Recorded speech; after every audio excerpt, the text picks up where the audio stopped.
លើកទី1ដែលខ្ញុំនាំកូនឲ្យមកស្គាល់ឲ្យបានមកហែបនកឋិនតែរឿងដែលហួសចិត្តនឹងកំពុងតែហែសុកមនុស្សឲ្យឡើងភ្លុកទឹកភ្លុកដីងាកមើលតែក្រែបាត់កូនបាត់អញ្ចឹងនេះគឺជាសកម្មភាពជាក់ស្ដែងនៅពេលដែលខ្ញុំនាំកូនមកធ្វើបុណ្យកឋិននៅខេត្តពោធិ៍សាត់ធ្លាប់ជិះទៅឆ្ងាយដល់ជិះធំពោធិ៍សាត់អីសម្រាប់ខ្ញុំដូចជិះទៅផ្សារអូស័យអញ្ចឹងទៅណាក៏បានដែរនៅតាមផ្លូវមានអីញ៉ាំ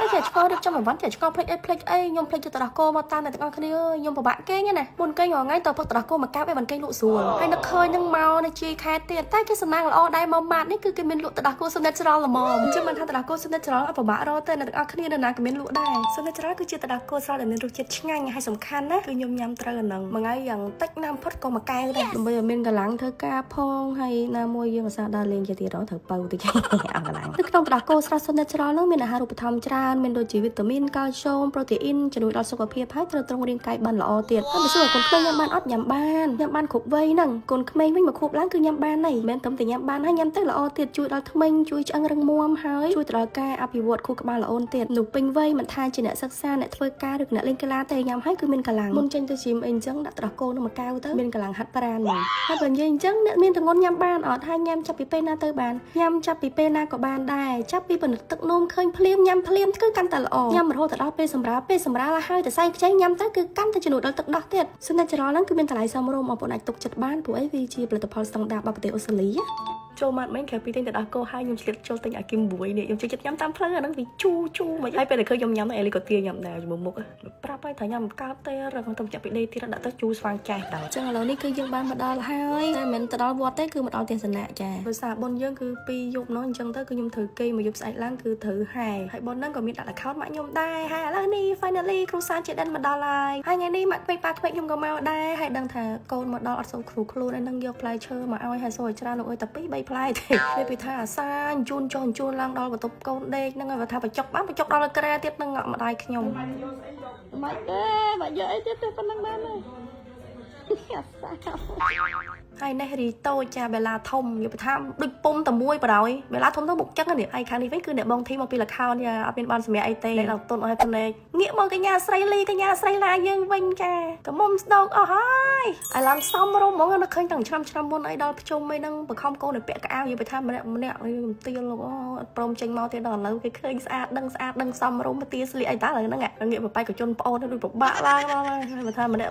់ស្រីយើងពិបាកស្លៀកឲ្យឡើងពិបាកតែប៉ុណ្្នឹងនឹងស្លៀកទៀតទេអាវុធបត់ហ្នឹងបច្ចុប្បន្នឃើញថាស្រីលីឥឡូវធំដឹងក្តីច្រើនហើយបងប្អូនថាស្រីលីឥឡូវ slow ដែរចា slow ដែរដោយសារខ្ញុំលេងហ៊ានថតធំទៅបើនៅយំខ្មាស់គេអញ្ចឹងវាមិនខ្មាស់ត្រឹមហ្នឹងខ្មាស់ដល់អនាគតកាលទៀតណាអញ្ចឹងទៅមិនបាច់ទេយំនៅក្នុងផ្ទះឯងទៅបានដែរហើយថ្ងៃនេះក៏ជាថ្ងៃដំបូងដែលកូនខ្ញុំគាត់ស្គាល់ទិញម៉ងបើស្អីទិញម៉ងអញ្ចឹងឯងទិញម៉ងតែដោយសារទិញម៉ងគេសម័យឥឡូវគេស្អាតគេមិនគួរឲ្យខ្លាចទិញម៉ងសេរីខ្ញុំណាហើយនេះគឺជាគ្រូសា Henry ចាឥឡូវហ្នឹងគឺមានស្រី3ប្រុស1សិនជាមួយឆ្នាំក្រោយយើងអភិវឌ្ឍទៅរកកូនប្រុសមួយទៀតទៅណាឲ្យមើលត្រីខោរូបស្រី3នាក់ក្រហមទាំង3ចានៅឆ្នាំក្រោយបេឡាវាយដាច់ណាឥឡូវត្រឹមកអីហ្នឹងហើយនេះគេរីថតគ្រូសាមានអ៊ំមានជាមួយនឹងម៉ាក់ក្មេងប៉ាក្មេងហើយចុះអេលីរៀងបឿហ្មងកូនបែបក្តៅចាមុខអត់រីកសោះ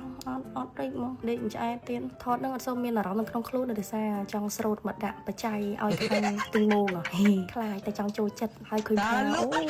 fan ទូនិកជុនច្រើនដែរចាសប៉ុណ្ណឹងរី fan ខ្ញុំ fan កូននេះអរគុណក្មួយអូនដែលបានឆ្លាញ់ចូលចិត្តកូនមីងហើយឡើងមីងអស់ហើយហ្នឹងហើយបើសិនជាឃើញមីងនៅក្រៅអីកុំហៅដល់ថ្នាក់អ៊ីថ្នាក់អ៊ំអីណាកូនណាហៅត្រឹមបងអីទៅបានហើយចាចែអីចឹងទៅគ្នានៅក្មេងស្រស់ស្អាតតែកូនពីរខ្ញុំតទទួលស្គាល់ពាក្យហៅមីងហៅអ៊ំមកបានទេលោកខ្ញុំចំណាស់ណាក៏ខ្ញុំមិនតន់ទូយកបានដែរមិញហ្នឹងត្រីខ3ឥឡូវឡើង4ទេអ្នកទាំងអស់គ្នាចាអូសពុតនិយាយទៅម៉ូតតែមួយតែម្ដងពាក្យមកខាងនេះវិញចាអូបងថ្លៃបងអូនថ្លៃអត់ចូលមើលមិនខ្ញុំទៅប្រពន្ធមិនស្អីមកទៅអង្គុយជាប់គ្នាទៅកាងទៅអង្គុយខាងវិញមិននេះមិនយូរប្រហែលឥឡូវនេះគឺដល់ម៉ោងហែហើយគឺហែម៉ោងពីដណ្ដប់ថ្ងៃត្រង់តែម្ដងចាអូថ្ងៃត្រង់ក្រលួចនិយាយពីមុខម៉ាក់គាត់សប្បាយលោកអើយហើយមិនស្រាលទេណាលោកអើយធ្ងន់ណាស់តែគឺជាបុណ្យដែលគាត់បានធ្វើអញ្ចឹងទៅគាត់សប្បាយចិត្តនឹងធ្វើបុណ្យមែនតើម៉ាក់គាត់ទូលម្នាក់ឯង3ជុំអត់មានផ្លាស់ប្ដូរដៃទេណាបើនាងខ្ញុំកាន់ផ្កានេះវិញដំបងដូចរៀងគូសំដល់យូរទៅលេងញ័រក្លៀកហ្មងញ័រទៅត្រើកបងប្អូននិយាយលេងសើចអីផ្កាងធ្ងន់ដំបងនៅសើចសំដល់ហើយយូរទ